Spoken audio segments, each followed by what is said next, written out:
Welcome back. This has been probably a long time overdue. We've been wanting to do videos and stuff. It's just been so busy. Customer stuff, the new shop, we've moved in here about a year and a half ago, setting stuff up, changing how, layouts. We're actually getting more space now, and just a lot going on. I wish we had more time to do videos, but it's just been busy. It's been maybe not a low priority, but it's been on the back burner, and I've been wanting to do it, but I always want to do it right. I don't want to just kind of, half-ass it a bit. So hopefully this is the beginning of doing more videos. But I want to just tell you about our season, what we got planned. We are doing, we always do a lot of events, but the big focus this year again is the Grid Life season. They've kind of chosen a more national tour. It's going to be a lot of travel. I think the closest event, we have Gingerman, which is fairly close for us in the Midwest. But then after that, it's like Watkins Glen. We're down to South Carolina. We're over at Lime Rock on the East Coast, and we've got even a West Coast event, Laguna. That's probably the furthest possible distance you can get from us. But we're gonna do them all. Let's get to the cars that are running this season. So just kind of going over the Grid Life stuff. We've got our normal crew for the most part. We've got, Matt running the S2000. We've got Di in a BRZ. We've got Canoe, which was new for us last year. He's got a new BRZ we just built for him. We've got Salil in the M3, and I think that might be all. We've got Lena doing 1 or 2 events this year. Myself, I'm going to be running the GT86. It was proving itself really well last year. The end of last year, we kind of finally figured things out a little bit with the car, got things dialed in. So I'm kind of really excited to take that car to the next step. And then we also got Dakota, who's got a new car.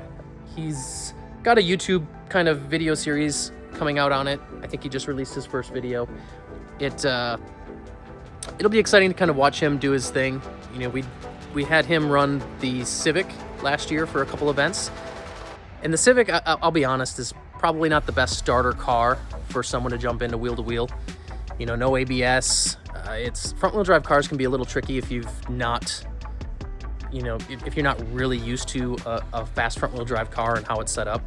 And not that he is a bad driver or anything.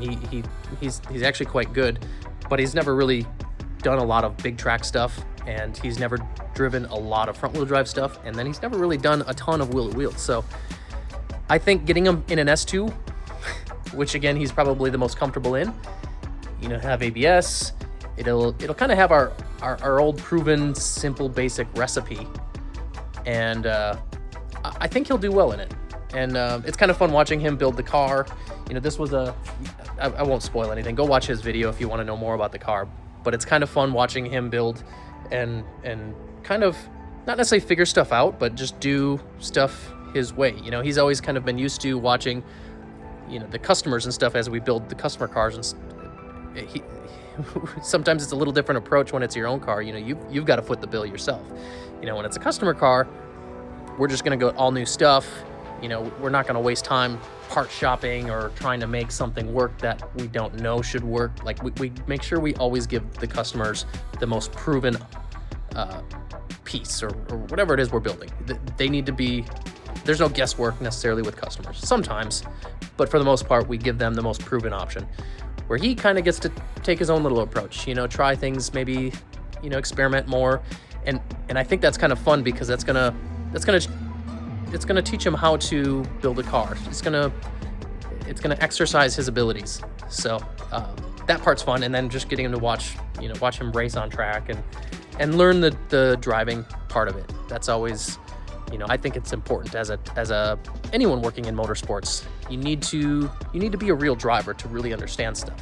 I see it all the time in this industry, where some fab guy builds something, but he doesn't race the car. He doesn't know all of the little nuances to maybe, when designing a roll cage, where to put the bars to not be in the way of a rear view mirror, or, all that stuff. So I think it's really important to be an actual driver and understand the needs that, these cars go through. So I got to get back to work.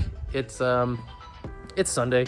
It's a nice day out, and I'm gonna take advantage of it. I'm gonna try to get the BRZ. I want to do some dyno tuning on a few different parts and test a few things. We leave for our test week, which is kind of like a pre-run of some of the one-lap tracks, plus just some GLTC testing, which is kind of insane because it's literally the following week we leave for CMP.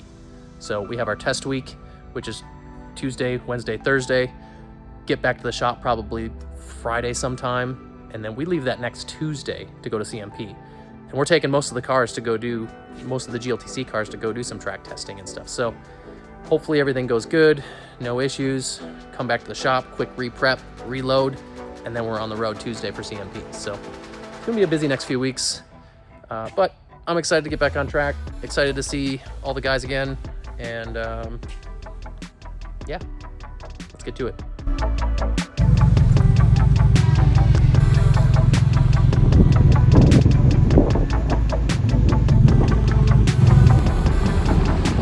All right, welcome to the 2026 season. We are doing some testing this week. We have CMP round 1 coming up next week, but this week's test week. And I know it's maybe last minute, you know, going to a bunch of tracks, testing the cars a few days literally before we have to leave. Could be could be risky, but honestly it's going to keep us fresh.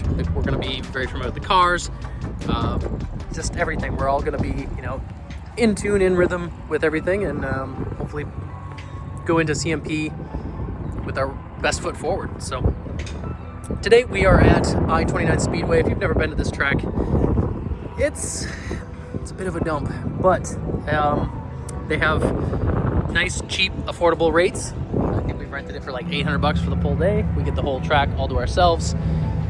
It could use work, but good enough for testing. Very, very bumpy track. I think this track's been underwater like 5 times, so super bumpy. It was really a good stress test of the suspension.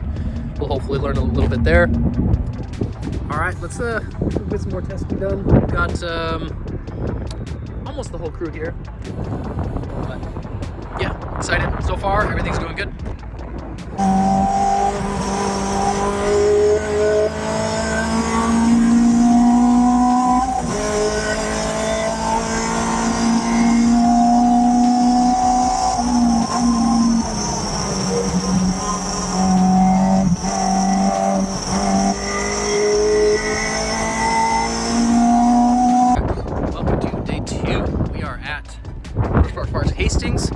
Rented the track, doing some testing. We did this mostly for 1 lap to get a practice for this track, but we're also going to do some GLTC testing, tire testing, shake off the rust a bit. But yeah, it's going to be a busy day. I think the plan is to try to get as much stuff as we can done here, because we're going to be at Hallett tomorrow, and that's like a 6-hour drive. So get as much done here, maybe try to hit the road a little early, and then yeah, Hallett tomorrow.